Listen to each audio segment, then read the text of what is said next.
Ever wondered what life was like for women nearly 1,000 years ago?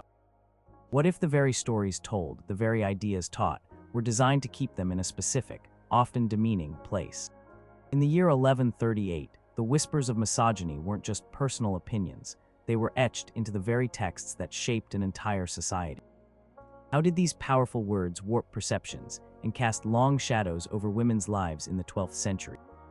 Number 1. Theological interpretations. Imagine a world where the very foundation of belief, the divine word itself, was interpreted in ways that cast a long, dark shadow over half of humanity. In 1138, the dominant worldview across much of Europe was deeply rooted in Christian theology, and unfortunately, many influential scholars and preachers of the time found ways to twist sacred texts to justify a subordinate, often sinful, view of women. This wasn't about the original teachings themselves, but the widespread interpretations that became embedded in the collective consciousness. Think about the story of Eve in the Garden of Eden.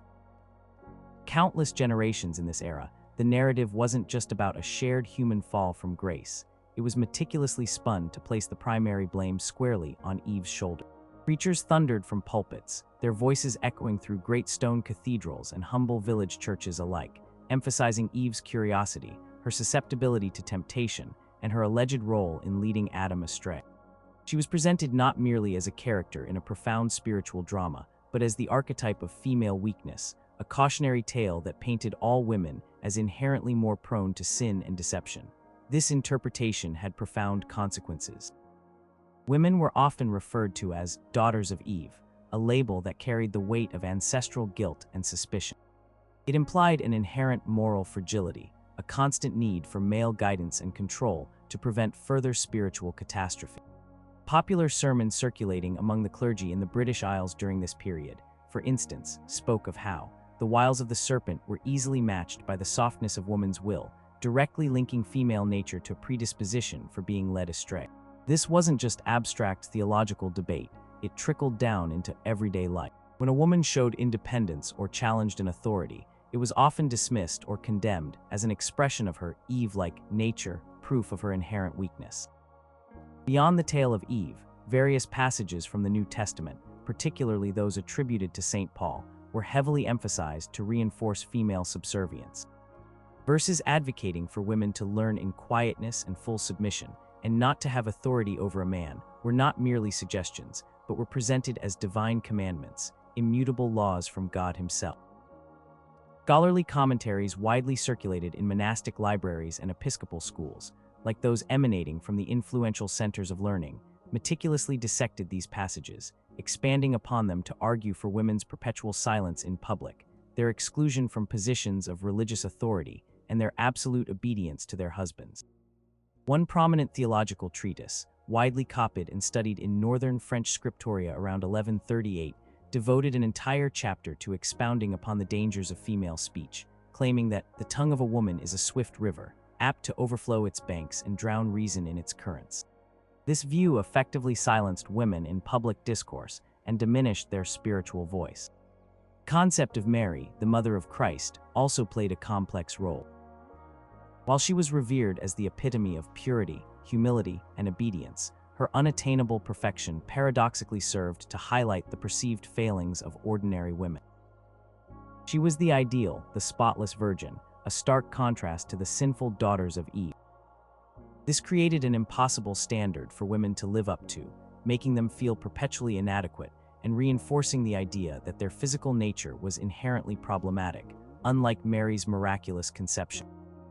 A widely read monastic devotional from the time, designed for private contemplation, would often juxtapose detailed descriptions of Mary's virtues with stark warnings about the temptations inherent in the female form, implying that for most women, a true spiritual path was a constant uphill battle against their own nature.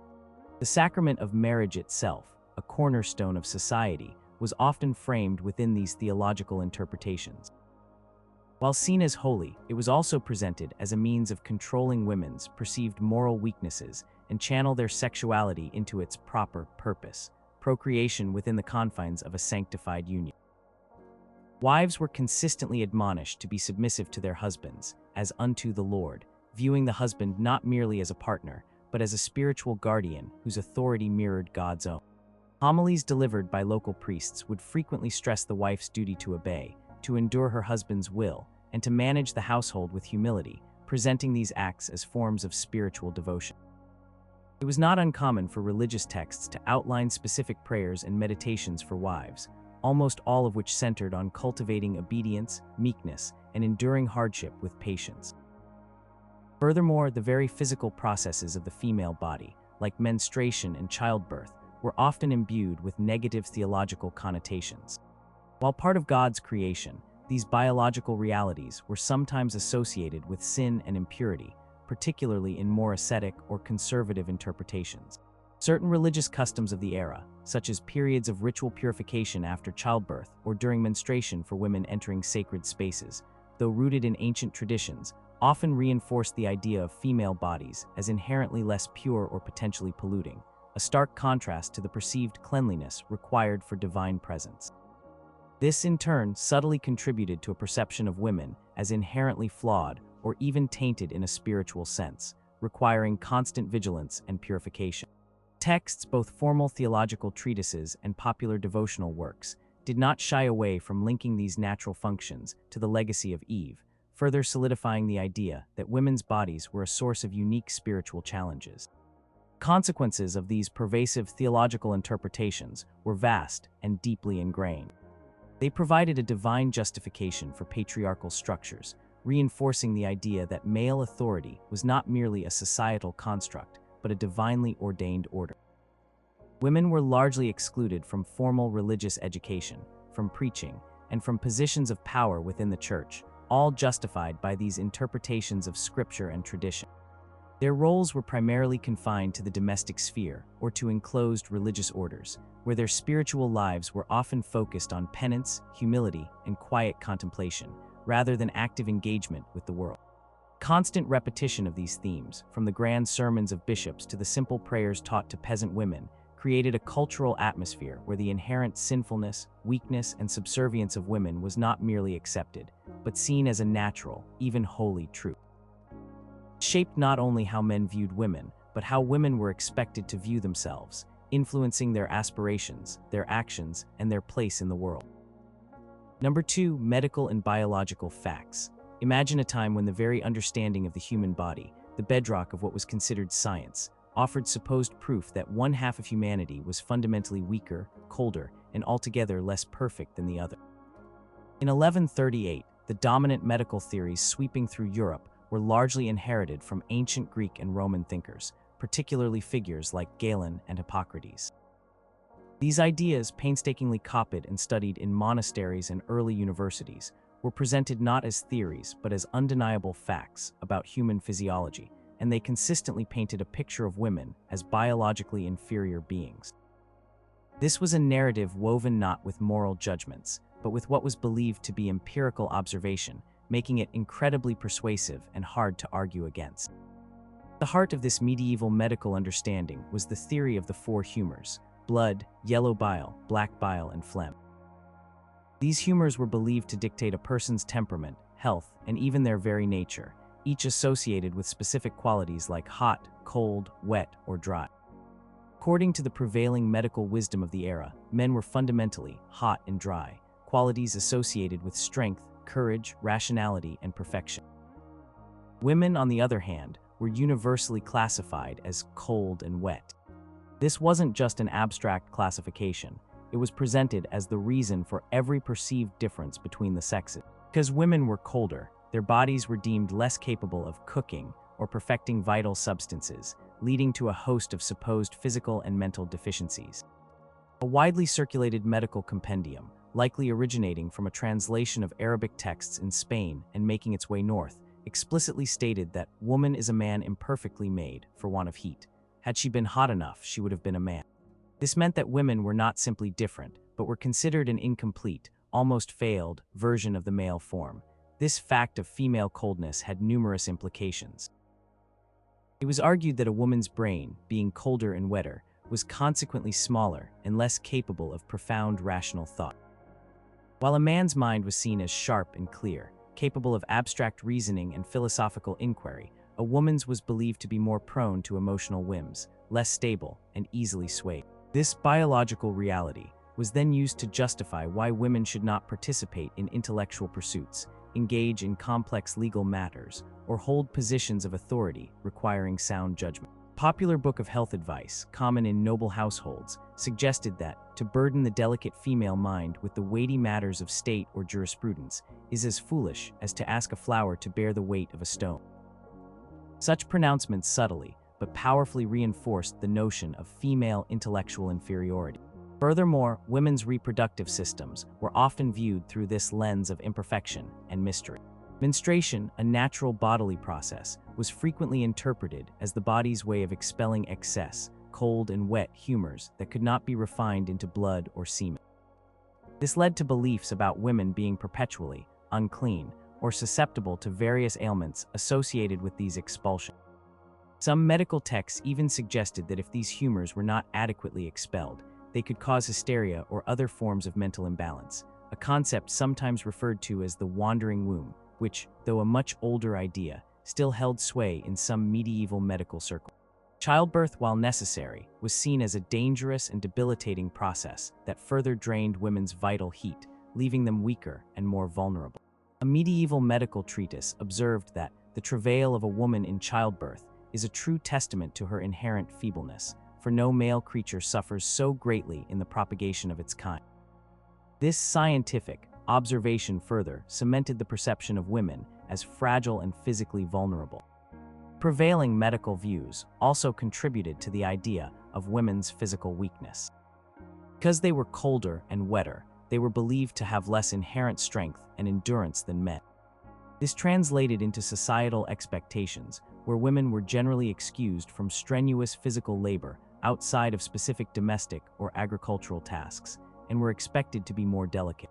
While this might seem protective on the surface, it also limited women's roles and opportunities, cementing their reliance on male strength and protection.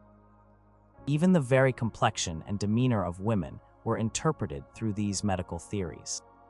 Pale skin, the blushing cheeks, the supposedly more yielding disposition, all were seen as direct consequences of their colder, wetter constitution. These medical facts had significant societal repercussions. They offered a scientific justification for male dominance and female subordination. Women were naturally weaker, less rational, and prone to emotional instability. Then it logically followed, according to the thinking of the time, that they needed the guidance, protection, and authority of men. This was not just about limiting their roles in society. It shaped how women were perceived in their everyday interactions, how they were treated in legal matters, and even how they were expected to behave within their own homes. When a woman expressed strong emotions, it was not merely a personal feeling, but could be attributed to her humoral imbalance. When she sought to engage in intellectual discourse, it was often dismissed as beyond her natural capacity. Texts that contained these medical theories, whether large encyclopedic works copied in monastic centers or smaller handbooks for physicians, were not merely academic curiosities. They informed the advice given by healers, the beliefs held by educated classes, and slowly filtered into common understanding. They provided what was considered empirical evidence for the inferiority of the female sex, making it a matter of undeniable biological truth rather than mere prejudice. This pseudo-scientific backing made these misogynistic perceptions incredibly resilient, layering a veneer of objective reality over deeply entrenched biases, and ensuring that in 1138, the very blueprint of the human body was used to underscore the perceived lesser nature of women. Number 3, legal frameworks and property rights. Imagine a society where your very identity, your economic standing, and your ability to make decisions about your own life were largely determined by the men around you, not by your individual merit or ambition. In 1138, legal frameworks and customary laws across Europe, often a complex blend of ancient Roman principles, Germanic tribal customs, and evolving feudal practices, systematically diminished women's control over property, inheritance, and even their own bodies. These were not mere suggestions. They were the laws of the land, enforced by courts, lords, and village elders, and they rigidly defined a woman's place as a dependent within a male-dominated hierarchy. The heart of many medieval legal systems was the concept of coverture. Though not formally codified everywhere as it would be later, its principles were very much alive and operating. This meant that once a woman married, her legal identity largely merged with that of her husband. Her property, if she had any, often came under his direct control. While a woman might bring a substantial dowry to her marriage, a valuable collection of goods, money, or land, this dowry typically became the husband's to manage, and sometimes to spend during their marriage. He had the legal right to administer these assets, to profit from them, and often to sell them, even if they had originally belonged to his wife's family. Common legal custom recorded in several manorial court rolls from the English Midlands around 1138 illustrates this. A widow might reclaim her dower land, a portion set aside for her lifetime support, but during her marriage, any profits from that land belonged solely to her husband, underscoring his economic authority. The rules of inheritance were overwhelmingly designed to favor male heirs. In most feudal systems, land, which was the primary source of wealth and power, passed down through primogeniture, meaning the eldest son inherited everything. Daughters typically received a dowry upon marriage, but they rarely inherited land or titles outright unless there were no male heirs whatsoever in the family line. Even then, their control might be limited, often requiring male guardians or being married off quickly to a man who could then control the inheritance. This created a profound economic disparity, ensuring that wealth and power largely remained in male hands generation after generation. Records from a powerful Norman barony in 1138 show numerous instances where large estates passed to distant male cousins rather than closer female relatives, even when those females were better suited to manage the holdings. This wasn't merely a preference, it was a deeply ingrained legal principle. Women's ability to conduct business or engage in legal proceedings was also severely restricted. A married woman or feme covert generally could not enter into contracts, buy or sell property, or sue or be sued in court without her husband's permission or involvement. Her legal voice was essentially subsumed by his. Even if a woman was an independent widow or a single woman, a feme soul, her legal standing was often precarious, and she might still require male guarantors or face skepticism in court.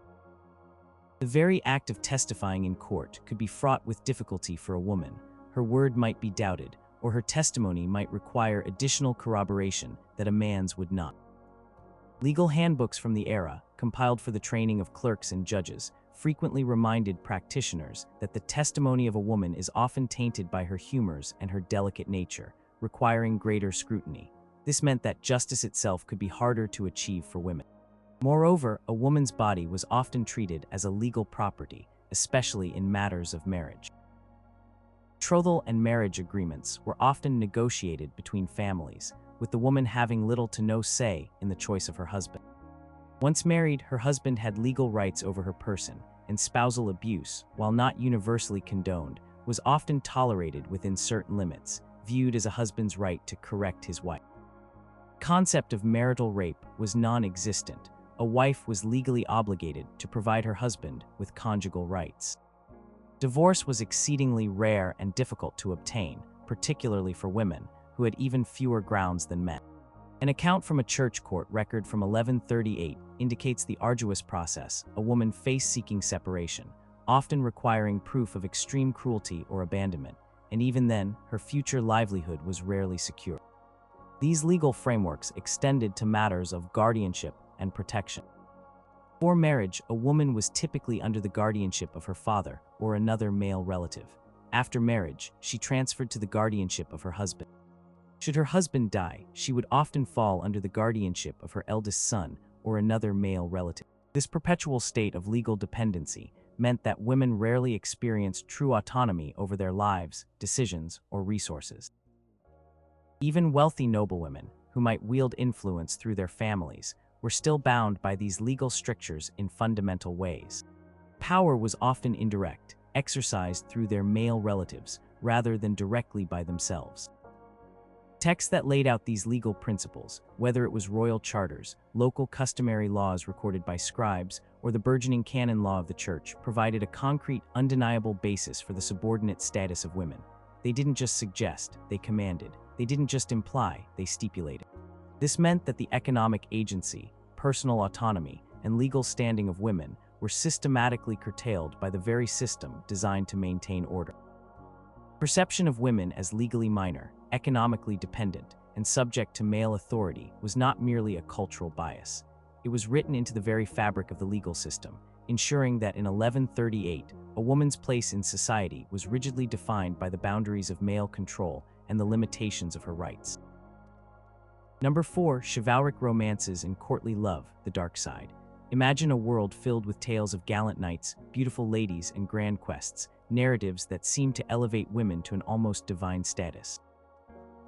Yet even within the shimmering world of chivalric romances and the nuanced concept of courtly love, a subtle but pervasive misogyny often lurked, shaping perceptions of women in ways that, while seemingly positive, were ultimately restrictive and demeaning.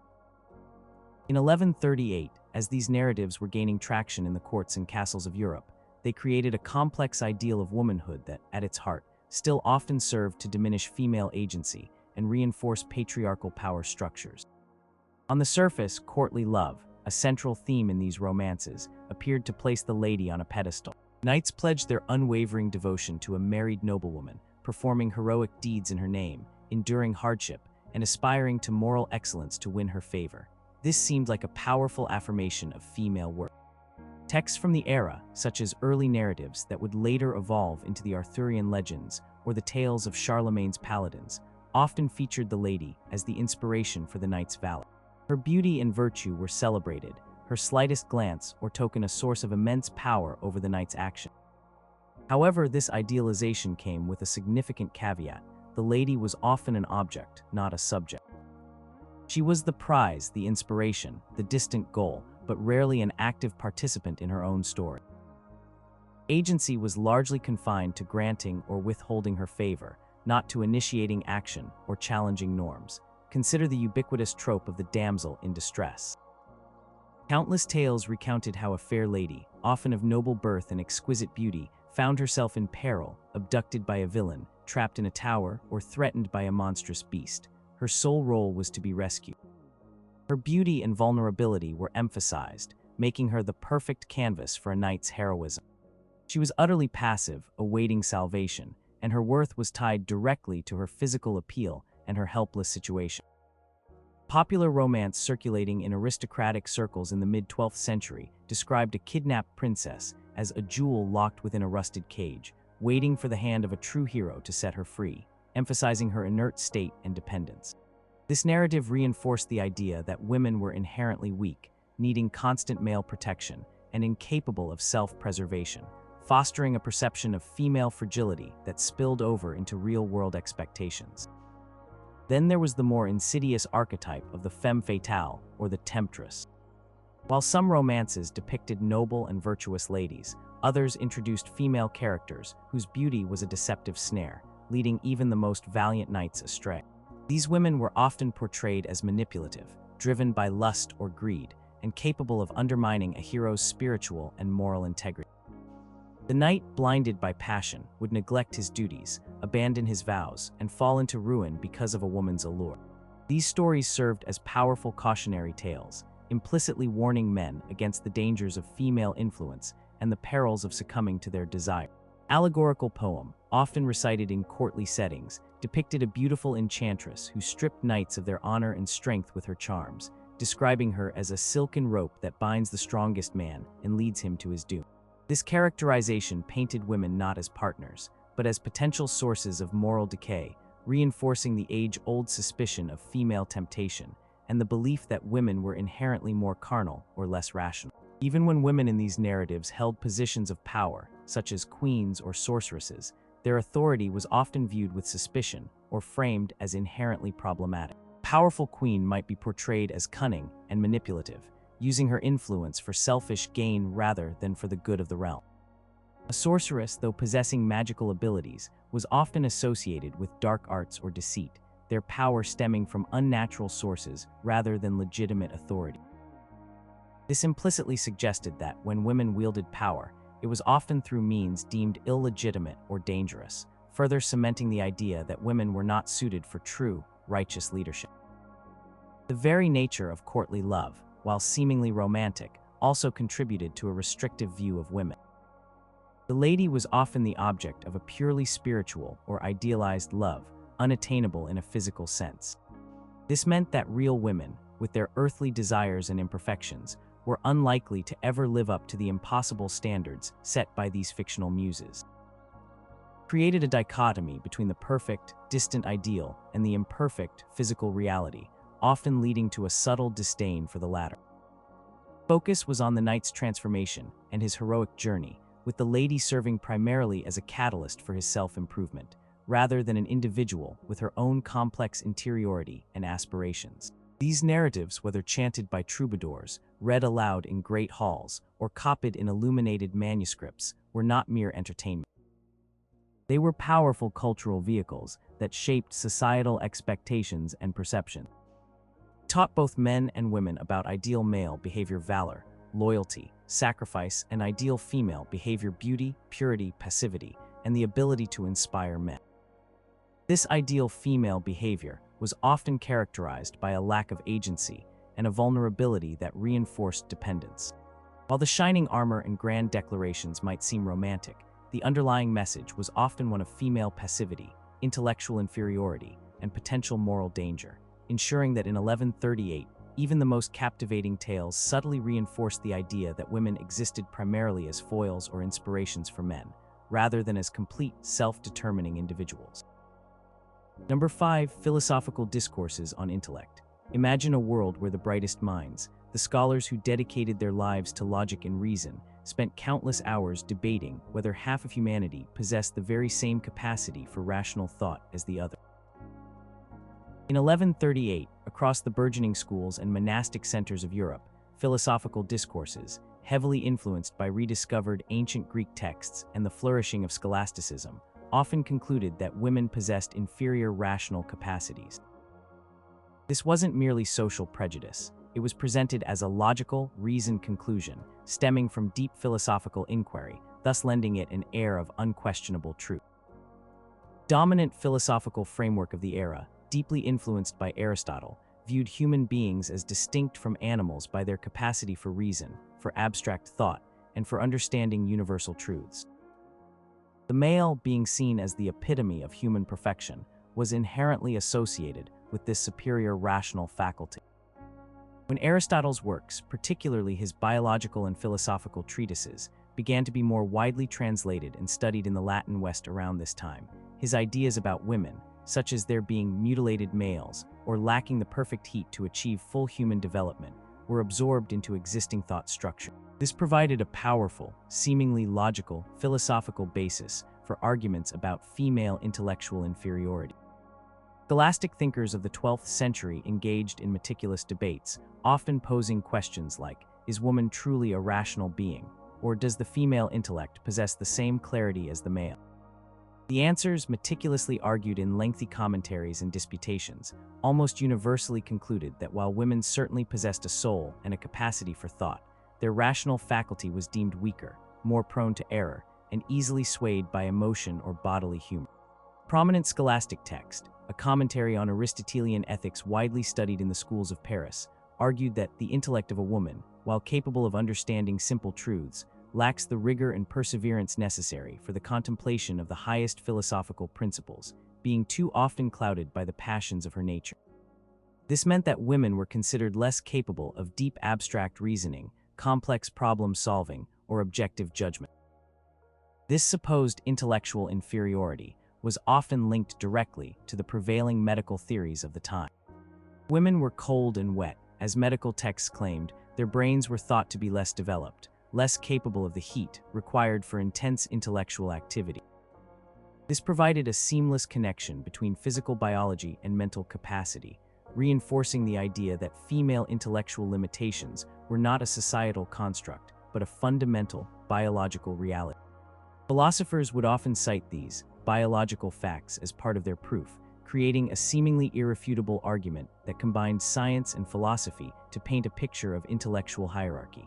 The implications of these philosophical arguments were profound. Women were intellectually inferior. It logically followed that they were unsuited for many roles that required significant mental acumen or leadership.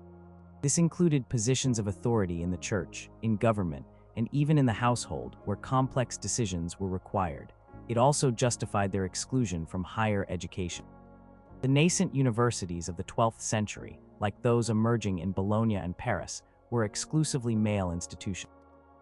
The rigorous study of theology, law, and medicine was deemed beyond a woman's intellectual grasp. While some women might have received basic literacy in convents or aristocratic homes, the doors to true scholastic inquiry were firmly shut. A legal scholar in a treatise on Roman law adapted for medieval application argued that it is contrary to the natural order for a woman, whose judgment is easily swayed, to sit in the seat of judgment or to interpret the weighty matters of law. These philosophical discourses also shaped the perception of women's moral decision-making. Their intellect was weaker, their moral choices might also be seen as less robust, more impulsive, and more susceptible to temptation. This reinforced the theological idea of Eve's weakness and the need for male guidance in spiritual matters. Philosophical tract on virtue, circulating widely among the educated clergy, warned that the virtuous path, though open to all souls, is more easily strayed from by the female, whose reason is a lesser guide than that of her male counterpart. This subtly shifted responsibility, suggesting that women were more inherently predisposed to moral failings due to their very nature. Texts containing these philosophical debates, the commentaries on ancient authors, the logical disputations, the ethical treatises were not meant for a wide audience. They were dense scholarly works, primarily read and discussed by educated men, monks, priests, scholars, and future legal practitioners. However, the conclusions drawn from these sophisticated arguments permeated society. The idea of female intellectual inferiority became an accepted truth, informing the opinions of those who shaped laws, preached sermons, and advised rulers. It provided an intellectual validation for existing societal norms and limitations placed upon women. By presenting female intellectual limitations as a matter of philosophical truth and natural order, these texts ensured that in 1138, the potential of women was not merely underestimated, but often dismissed as inherently incapable, thereby keeping them from participating in the very intellectual life that was defining the age. Number 6. Moral and ethical precepts for conduct. Imagine a society where every aspect of your behavior, from the way you spoke to the way you dressed, was meticulously prescribed, not just by custom, but by moral and ethical guidelines designed to uphold a very specific and often restrictive ideal. In 1138, a plethora of texts, ranging from lengthy theological treatises on virtue to popular handbooks for pious living, and the sermons preached in churches every Sunday, laid down rigid moral and ethical precepts for female conduct. These guidelines consistently emphasized silence, obedience, humility, and domesticity as the supreme virtues for women, while simultaneously condemning any deviation as a moral failing or even a sign of sin. The cornerstone of these precepts was the emphasis on female silence. Rooted in interpretations of scripture and reinforced by philosophical arguments about female intellect, women were consistently admonished to speak little, and then only softly and modestly. Public speaking or even expressing strong opinions in company was often deemed unseemly, a sign of immodesty or pride. A popular collection of saints' lives, read in convents and noble households, would often praise female saints for their quiet endurance and their modest demeanor, almost never for their eloquence or assertive leadership. The underlying message was clear: a woman's voice should be heard only when strictly necessary, and then with utmost deference. A common piece of advice in didactic poems of the era instructed young women to guard thy tongue as a jewel, for idle words bring shame upon thy house. This not only stifled women's ability to participate in public discourse, but also subtly suggested that their natural inclination was towards gossip or frivolous chatter. Obedience to male authority was another paramount virtue. Whether to a father, a husband, or a male spiritual confessor, a woman's path to righteousness was often depicted as inextricably linked to her submission. This wasn't merely about legal or social hierarchy. It was presented as a moral imperative, a spiritual duty. Marriage manuals and sermons frequently stressed the wife's unwavering obedience to her husband, framing it as an act of piety mirroring the church's submission to Christ. A widely circulated sermon outline from a prominent French abbey, used by countless rural priests, preached that the virtuous wife seeks not her own will, but the will of her husband, for in his wisdom she finds her path to salvation. Any resistance or assertion of individual will was often framed as disobedience, a challenge to God's ordained order, and a source of domestic strife. Humility and modesty were also highly prized, particularly in outward appearance. Women were expected to dress plainly, without extravagance or excessive ornamentation, to avoid drawing undue attention to their physical forms. Vanity was depicted as a grave sin, a dangerous distraction from spiritual concerns that could also lead men astray. Treatises on spiritual life, common among the literate pious, cautioned women against the snares of outward show, which feed pride and incite the carnal desires of others. This ethical stance effectively controlled female expression through dress and adornment, linking personal style directly to moral character and spiritual worth, and making women responsible for the temptations they might inadvertently present to men. The moral precepts also deeply entrenched women within the domestic sphere. While men were expected to engage with the world of politics, warfare, trade, and intellectual pursuits, women's virtue was often tied to their prowess in managing a household, raising children, and maintaining a pious home. Their moral worth was intricately linked to their domestic efficiency and their ability to create a harmonious and orderly home environment. The concept of good wife literature, a genre that would become more formal later, was already implicit in the moral guidance of the time. Practical guides for aristocratic women would detail the proper management of servants, the supervision of food stores, and the care of children, presenting these tasks as essential to their moral standing, diverting their ambitions away from public life. Finally, chastity was upheld as the supreme female virtue, almost synonymous with a woman's entire moral worth. Unmarried women, it meant virginity; for married women, absolute fidelity to their husbands. Any deviation from this standard was met with severe moral condemnation and social ostracism. Stories and parables, often included in moral compendiums, depicted the dire consequences of female unchastity, portraying it as a gateway to all other sins and a source of irreparable dishonor for a woman and her family. The emphasis on female sexual purity was far more stringent than for men, creating a double standard that placed an immense burden on women to uphold an often unattainable ideal of sexual innocence or fidelity. These moral and ethical precepts, widely disseminated through sermons, religious texts, and didactic literature, were not just abstract ideals. They were the very air women breathed, shaping their understanding of what it meant to be a good woman in 1138. Created a pervasive social pressure that channeled women into narrowly defined roles, limited their self-expression, and tied their entire moral standing to a set of behaviors that emphasized passivity, obedience, and domesticity. By doing so, these texts did not just describe virtuous women. They actively sculpted the perception of women as beings whose worth was intrinsically linked to their adherence to these restrictive, male-defined moral boundaries. Number 7. Domestic management and marriage manuals. Imagine navigating the most intimate aspects of your life, your marriage, your home, your daily duties, guided by texts that subtly, or not so subtly, portray you as needing constant supervision, prone to extravagance, and best suited for a very specific subservient role.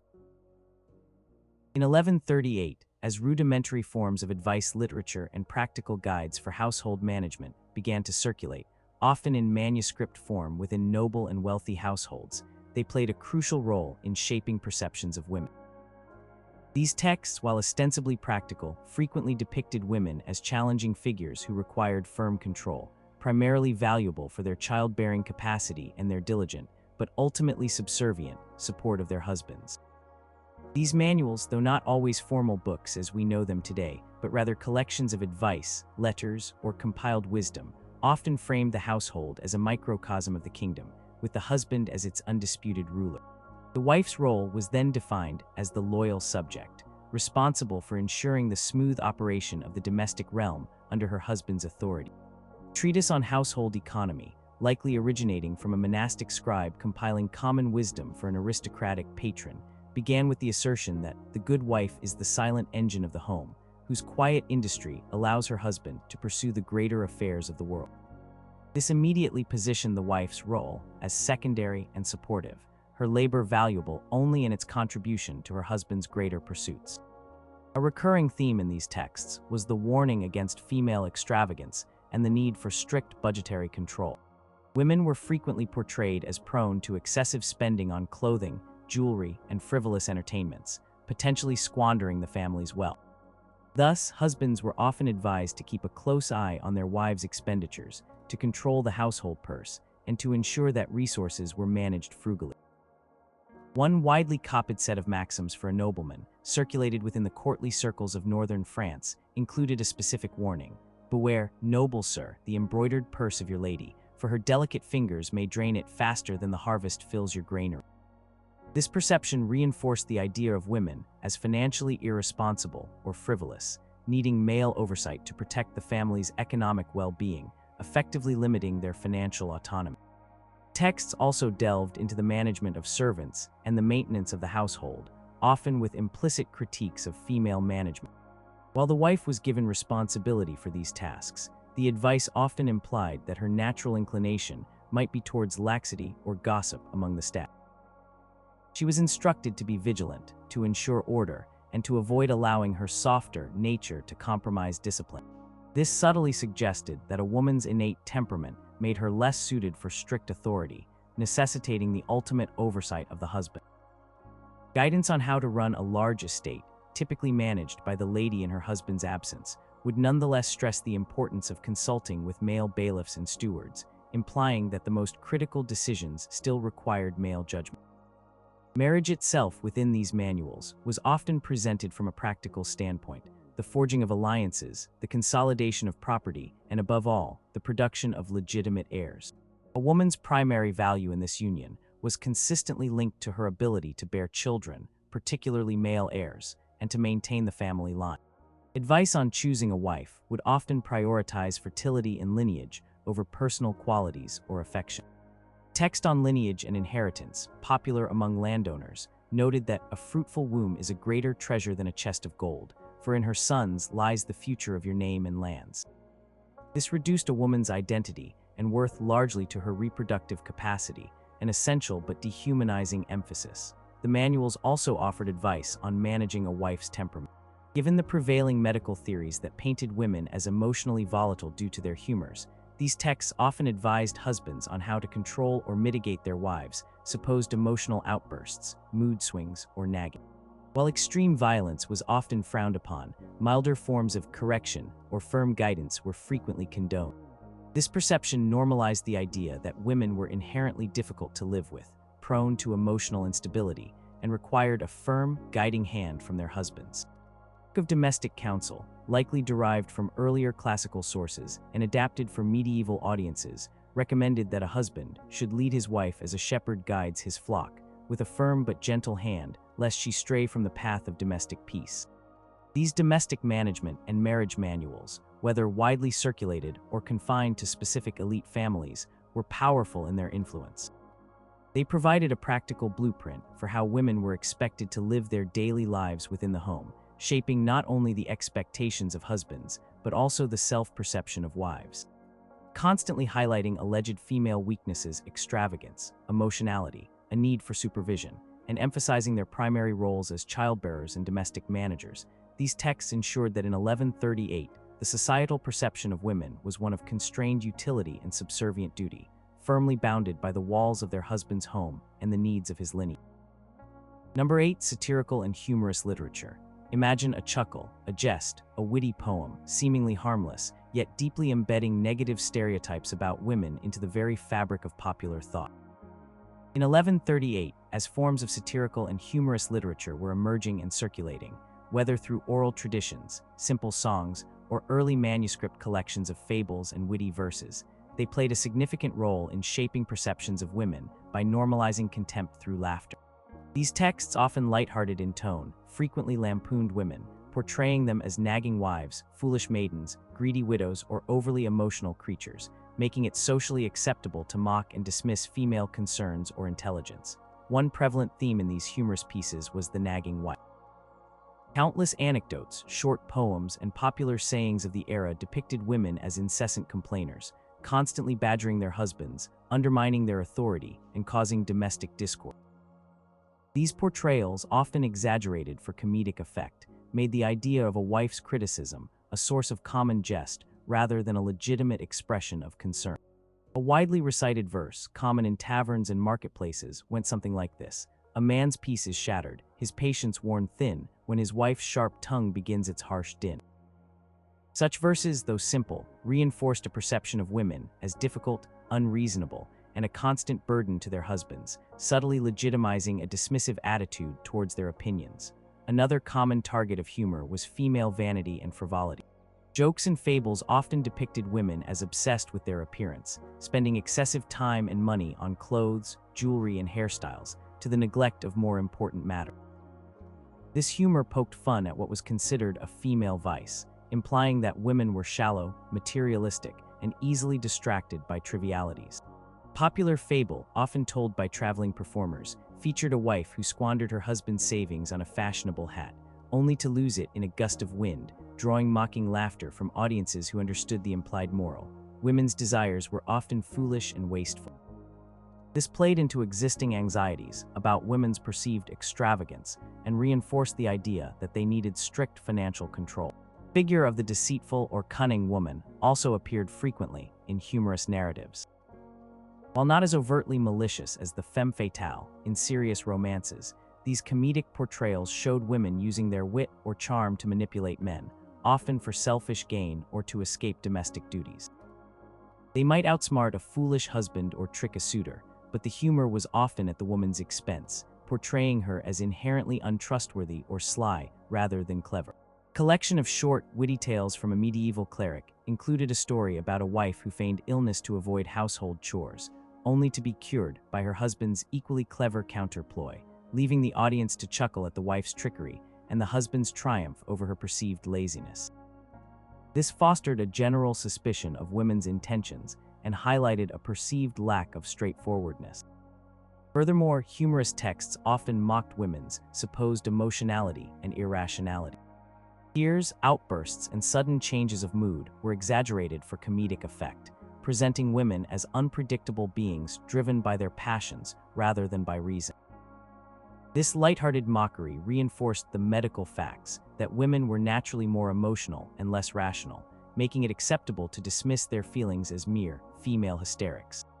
A simple song sung at feasts and gatherings humorously recounted a wife's sudden shift from tears to laughter over a trivial matter, concluding with the line, "Such is the way of a woman's heart, a puzzle from the very start."